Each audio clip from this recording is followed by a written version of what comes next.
To do that, I'm going to add a little bit of heat. To do that, I'm going to add a bit of friction, and I'm going to place it inside this container here.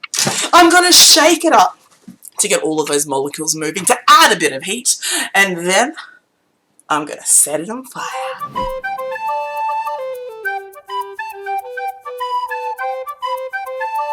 Alright, glasses on for safety. In 3, 2, 1. Oh, hang on, try it again. In 3, 2, 1.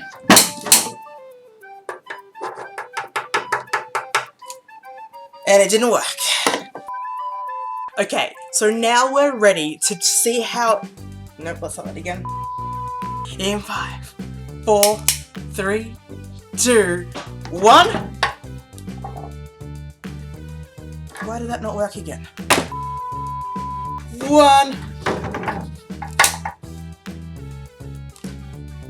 Why?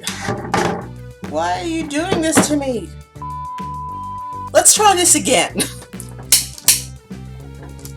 Ugh. In 3, 2, 1. Oh,